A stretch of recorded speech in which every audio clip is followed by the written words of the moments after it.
U karantenskoj zoni stotine ljudi mole za pomoć. Očajna žena probija se kroz gomilu i govori sinu da ga voli prije nego što ga preda vojnicima. On i ostala djeca šalju se vlakom, gdje im Ava kaže da će sve biti u redu. Ovo dijete odrasta i postaje Thomas, koji je stavljen na zatvorenu čistinu s ostalim tinejdžerima. Cilj im je pobjeći iz labirinta punog čudovišta koji okružuje čistinu, a kad napokon dođu do nje, otkrivaju laboratorij koji im govori da je labirint bio eksperiment zle tvrtke u pronalaženju lijeka za virus koji je uništio čovječanstvo. Prije nego što su uspjeli obraditi ove podatke, skupina vojnika izvukla ih je iz laboratorija i odvela helikopterom. Nekoliko sati kasnije helikopter je sletio u pustinju. Kad se skupina spustila, našli su se okruženi zambi sličnim stvorenjima poznatim kao Krenkis. Vojnici odmah otvaraju vatru, štiteći skupinu dok se probijaju do ogromne zgrade. Unutra susreću Jansena, koji se predstavlja kao voditelj tog utočišta. Budući da su tinejdžeri imuni na virus, meta su zlikovaca, ali Jensen obećava da će biti sigurni ako ostanu ovdje. Skupina se zatim opere prije odlaska u medicinski odjeljak gdje dobivaju injekcije vitamina, a zatim liječnici rade neke pretrage. Thomas primjećuje da doktora Crawford pruža privatnu skrb Teresi. Nakon toga, Amish intervjuira Thomasa jer želi znati na čijoj strani Jensen. Budući da su svi tinejdžeri poslani u labirint s amnezijom, Thomas objašnjava da se sjeća da je prije radio za Michael, ali ništa više. Kad se završe svi medicinski testovi, grupi je dopušteno da ode u kafeteriju, gdje se iznenade kad saznaju da je bilo i drugih labirinta, a sva djeca u sobi su preživjela. Sprijateljili su se s dječakom koji im je rekao da je njegov tim ovdje samo nekoliko dana. U objektu je najduže tinejdžerica Eris, u čijem su okruženju bile uglavnom djevojke, a ovdje je već tjedan dana. U tom trenutku Jensen ulazi i imenuje nekoliko ljudi koji će biti premješteni u novu sigurnu kuću. Thomas tada spazi Terezu kako hoda hodnikom s Crawfordom i pokušava je slijediti, ali stražari ga odmah zaustavljaju. Te noći Thomas čuje glas koji šapće u mraku i šokiran je kad u otvoru pronaže Arisa koji ga moli da ga slijedi. Thomas to čini, a nakon što se neko vrijeme provlače kroz otvore, stižu do roštija, gdje mogu gledati kako Crawford i njezine medicinske sestre polažu tijelo na nosila čudnog izgleda. Eris kaže Thomasu da svake večeri dolaze novi ljudi, ali nikada nije vidio nikoga kako izlazi, pa zaključuje da tinejdžeri zapravo ne napuštaju mjesto. Sljedećeg dana, tijekom večere, Jensen saziva drugu skupinu. Thomas ih pokušava slijediti, ali stražari ga ponovno zaustavljaju. Ali ovaj put Thomas nastavlja inzistirati i stražari moraju upotrijebiti silu da ga zaustave. Ostali tinejdžeri žure povući Thomasa natrag, a Jensen naređuje svojim ljudima da ovu skupinu pošalju u svoje krevete. U njihovoj sobi Thomas otkriva da je napravio scenu kako bi ukrao osobnu iskaznicu zaštitara i namjerava otkriti tajnu ustanove. Međutim, Newt vjeruje da Thomas pretjerano reagira i trebao bi biti zahvalan što sada imaju hranu i sklonište. U tom se trenutku Eris pojavljuje u otvoru i Thomas ga slijedi. Ubrzo stižu do hodnika izvan tajanstvenog laboratorija, a Thomas koristi značku za otvaranje brave. Unutra je bio šokiran kad je vidio cijevi ispunjene grivama, čudovištima iz labirinta.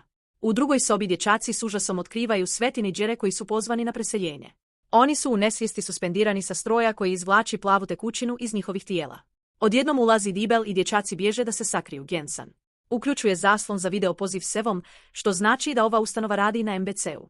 Zamoli ga da sakupi sve tinejdžere koje je drogirao i pripremio za berbu, jer će ih uskoro posjetiti. Ava također pita o pobunjeničkoj skupini koja živi u planinama, poznatoj kao desna ruka, koja napada razne opasne objekte. Jensen obećava da će njegovi ljudi uskoro pronaći sjedište pobunjenika. Nakon što Jensen ode, Thomas i Eris vraćaju se u spavaču sobu i, zaključavajući vrata, sve pričaju svojim prijateljima. Ubrzo Jensen dolazi po dječake i njegovi čuvari moraju otvoriti vrata, ali tinejdžeri su već otišli. Thomasov tim bježi kroz ventilaciju i završava u drugom hodniku, gdje Arse najavljuje da ostaje jer mora nešto učiniti. Skupina počinje bježati i naleti na Crawford, pa je prisijavaju da ih odvede do Tereze. Alarm se oglasio i Jensen je pronašao dječake na nadzornim kamerama. Stražar se odmah pojavio u hodniku i pokušao ih zaustaviti taserom, ali Minogue ga je srušio udarajući ga o zid. Nakon što je uzeo pištolj stražara, grupa odiđe juri u laboratoriji i pronaže Terezu na krevetu. Stiže još stražara, pa blokiraju vrata stolom, a zatim razbiju prozor kako bi došli do drugog izlaza. S druge strane stoji još jedan stražar i Thomas ga odmah omamljuje pištoljem. Tim nastavlja trčati i dolazi do zatvorenih vrata koja ikona ne može otvoriti. Jensen i njegovi ljudi pojavljuju se u hodniku i kažu da ako odu, ne mogu preživjeti teške uvjete vani. U tom se trenutku vrata otvaraju i pojavljuje se Eris, pa Thomas puca u Jansenovu skupinu kako bi im odvratio pažnju, a zatim istrčava kroz vrata sa svojim prijateljima neposredno prije nego što se zatvore. Eris uništava dvorac, a ostali zgrabe nekoliko oružja prije nego što pojure prema glavnim vratima. Van je pješčana oluja i stražari idu za njima, ali tinejdžeri nastavljaju hodati sve dok oluja ne spriječi neprijatelje da ih progone. Nakon što su neko vrijeme trčali, pronalaze napuštenu zgradu i ulaze unutra kako bi prenoćili. Thomas i Eris odlučuju da bi trebali pokušati pronaći desnu ruku u planinama. Zatim uoče tragove na tlu i hodaju po njima kako bi pronašli sobu za opskrbu, što znači da je netko ovdje živio. Uzimaju sve što mogu nositi i razilaze se kako bi pretražili zgradu. U drugoj sobi Thomas i Minou pronalaze mrtvo tijelo i hrpu žica kroz koje hodaju dok ne vide generator. Minou ga uključuje i cijela zgrada je sada bez struje. Odjednom se iza njih pojave neki čudaci, pa Minou spusti jednog od njih da otvori prolaz, a dječaci trče u drugu sobu, brzo zatvarajući vrata kako bi spriječili čudake. Zatim povuku neki namještaj kako bi blokirali vrata. Međutim, i ova je soba puna čudaka. Par nastavlja trčati kako bi se ponovno ujedinio s ostalima, a sada svi žure zajedno pobjeći. Eris koristi palicu da sruši jednog čudaka koji se previše približio, a Tereza udara drugog čekićem. Čudak provali kroz prozor i sruši njuta, ali njegovi prijatelji brzo odgurnu stvorenje da ga spasi. Pronalaze uski hodnik u zidu i trče iz njega, ali vrata su zaključana na kraju. Dok ga grupa pokušava otvoriti, Winston koristi svoj pištolj kako bi zadržao čudake u hodniku, ubivši nekoliko njih. Nakon puno udaraca, vrata se otvaraju i grupa može nastaviti dalje. Nažalost, Winstona uvate krankovi, a trbuh mu je teško izgreban njihovim trulim rukama. Njegovi prijatelji uspijevaju ga zgrabiti i odvući od Stranksa kako bi mogli krenuti dalje. Potjera se nastavlja sve dok tinejdžeri ne pronađu sigurno mjesto za skrivanje i tamo prespavaju ostatak noći. Sljedećeg jutra grupa napušta zgradu kako bi se našla u središtu grada koji leži u ruševinama. Odjednom začuju buku poput motora i žure se sakriti prije nego što prođu zlokobni helikopteri. Srećom, nitko ih ne vidi, a nakon što su helikopteri nestali iz vida, grupa se nastavlja kretati, ali Winston pada. Stvarno je bolestan i jedva se može kretati, pa ga ostali moraju nositi na improviziranim nosilima. Sljedećih nekoliko sati tinejdžeri nastavljaju prelaziti pustinju i čak se bore s pješčanom olujom. Kad se zaustave na predahu, Tereza pokaže Thomasu tetovažu koja joj se pojavila na vratu i kaže da su joj se vratila sva sjećanja. Sjeća se da je Thomasa upoznala kao dijete i objašnjava da su se pridružili Mikadu kako bi pomogli svijetu, pa vjeruje da bi im se trebali vratiti, ali Thomas to odbija.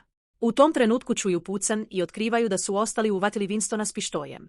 Dječak se pogoršava i sada povraća krv. Podiže košulju kako bi im pokazao da se infekcija brzo širi i da će se uskoro pretvoriti u lužaka, pa želi da to završi prije nego što dosegne ovu fazu. Nut mu vraća pištolj, a grupa odlazi nakon što čuje pucanj koji prekida život Winstona. Putovanje se nastavlja, skupina spava na tlu i pati od vrućine tijekom dana, dok voda postupno istječe. Jedne noći Thomas ugleda neka svjetla u daljini, neposredno prije nego što u blizini počne jaka grmjavina s munjama. Skupina trči prema svjetlima, izbjegavajući munje koje udaraju u zemlju. Nažalost, jedna od munja pogodi Minoua i nokotira ga, pa prijatelji moraju povući njegovo tijelo na sebe. Uspijevaju doći do zgrade i sakriti se unutra. Nakon toga provjeravaju Minoua, koji se budi s čirevima, ali u savršenom redu. Tereza osjeti neki čudan miris i iznenada je napadne čudak kojem se na vrijeme izmakne. U mraku se pojavljuju još čudaci, ali svi su okovani za zidove. Odjednom Brenda upali svjetlo, pozove psiho ili čuvare i odvede tinejdžere u drugu sobu u kojoj živi s grupom preživjelih. Zatim upoznaju vožu Georgija, koji poziva duhove desne ruke. Kad odbiju reći odakle dolaze, muškarci ih sputavaju, a Brenda laserom otkriva tetovažu na Thomasovom vratu sličnu Teresi. To ga čini dijelom Mikaela, a Jorge ga naziva vrijednim, pa je grupa obješena naopako u jamu dok Jorge odlučuje što će s njima. Nekoliko trenutaka kasnije, Brenda pronalazi Georgija kako se pakira. Misli da će, ako djecu prenese u desnu ruku, i on biti primljen u svoje utočište. U međuvremenu, djeca se međusobno guraju na konopcima sve dok Tereza ne dođe do poluge i oslobodi se. U tom trenutku, grupa zlih vojnika ulazi u zgradu i počinje uništavati sve stražare. Gensan se pojavljuje u helikopteru i traži od svih da se predaju policiji, ali to samo izaziva paniku među preživjelima. Tereza pomaže i ostalima da sižu sužadi, ali kad se spremaju otići, neki muškarac blokira put i zove Jansena da kaže da ih ima. Thomas zgrabi čovjekovu naoružanu ruku i udari ga glavom, ali to nije dovoljno da ga sruši, a čovjek ih ionako pokušava ustrijeliti. Međutim, on je prvi poginuo od pucnjave Brende, koja se dobrovoljno javila da ih isprati. Jorge završava petljanje s eksplozivom i pušta pjesmu na svim zvučnicima zgrade prije nego što potrči u susret bendu. Kaže im da ih može odvesti u pravom smjeru i otvara prozor u kojem je postavio žičaru kojom prelazi jaz između zgrada. Svi tinejdžeri jure za njim, osim Thomasa, koji trči za Brendom kad se vrati po nešto. Ubrzo su okruženi vojnicima, a Brenda otvara vatru, odvlačeći ih u bijeg.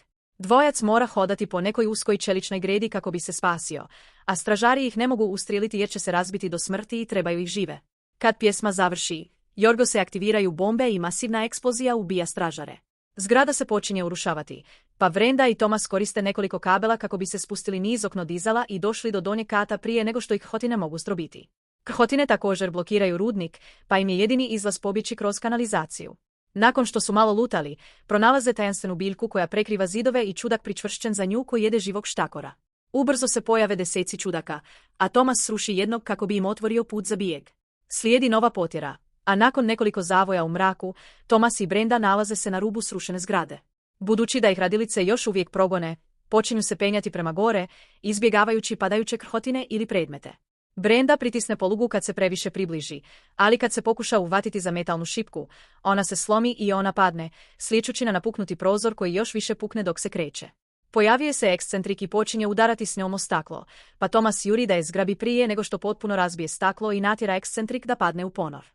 Nakon toga, par uspijeva sigurno napustiti zgradu, ali Brenda otkriva ugriz na nozi. Zaklinje se da je dobro, a par nastavlja dalje dok ne pronaže nasilje preživjelih. Očajnički tražeći informacije, razgovaraju s tipom po imenu Markus, koji ih prisiljava na piće prije nego što ih pusti u svoj klub. Dok traže svoje prijatelje ili bilo kakve tragove na desnoj ruci, Thomas otkriva da u klubu drže čudaka koji ga skida iz zabave.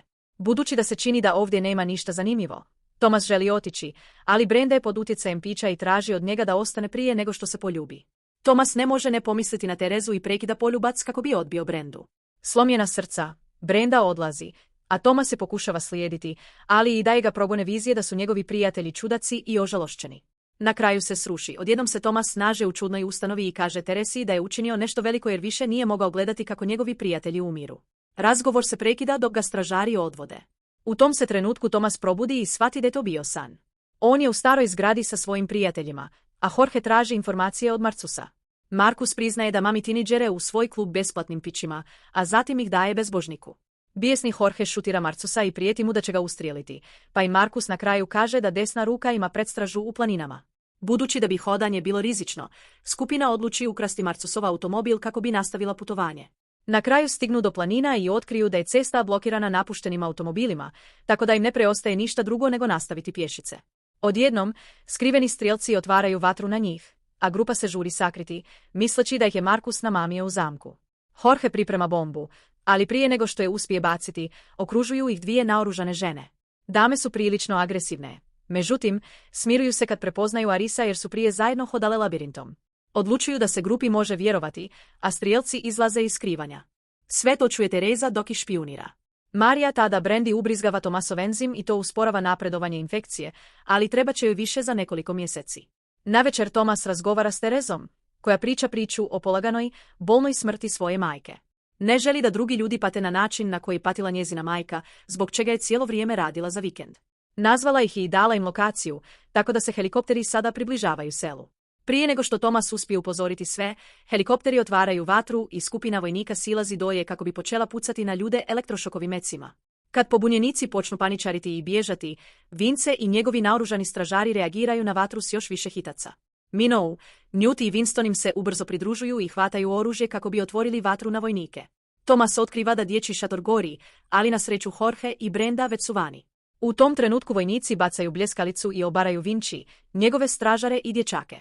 Jorge želi pobići prije nego što vojnici dođu do njih, ali Thomas želi pomoći svojim prijateljima, pa kaže Jorgo da ode s Brendom, a on ostaje. Nakon što su vojnici zarobili sve pobunjenike, Thomas se predaje i Gensan ga tuče. Ubrzo Ava također dolazi većim avionom i naređuje vojnicima da ukrcaju sve zatvorenike prije nego što provjere Terezu kako bi bili sigurni da radi za nju. I Ava i Tereza ističu da se sve to radi za opće dobro, a Marija ih izaziva na dvoboj, pa Gensan puca u nju. Vojnici pokušavaju odvući Thomasa u avion, ali on kaže da ima bombu i traži od Eve da pusti svu djecu ako ne želi da se samouništi. Thomasovi prijatelji izražavaju mu podršku, ali prije nego što Thomas uspije pritisnuti gumb, Jorge se zaustavi u kamionu i grn kombi kako bi izveo malu eksploziju kao crvenu haringu. U okrugu ponovno vlada kaos, a Thomas koristi ovu priliku da baci granetu na vojnike, ubivši većinu njih. Dok ostali vojnici žure otpratiti Evu natrag u avion, Gensan udara Thomasa i priprema se da ga ubije, ali Brenda ga puca. Pobunjenici oduzimaju oružje palim vojnicima i počinju se boriti, dok Vince svojim mitraljezom obara helikopter. Nažalost, vojnik uspije ući u Minou i odveden je. Thomas mu želi pomoći, ali Jorge ga zaustavlja, prisiljavajući ga da se sakrije u planinama s ostalim pobunjenicima koji su pobjegli. Gensan i Tereza pridružuju se Aveji u avionu koji odlazi s pola grupe. Ujutro je desna ruka izgubila svaku nadu. Međutim, Thomas se umorio od bijega i najavio je da će se pokušati infiltrirati u sjedište zlikovaca kako bi spasio Minou i ubio Evu. Pobunjenici misle da je lud, ali očajnički traže osvetu i pristaju mu pomoći. Obavezno se pretplatite i uključite obavijesti kako biste mogli gledati više ovakvih videozapisa. Hvala na gledanju.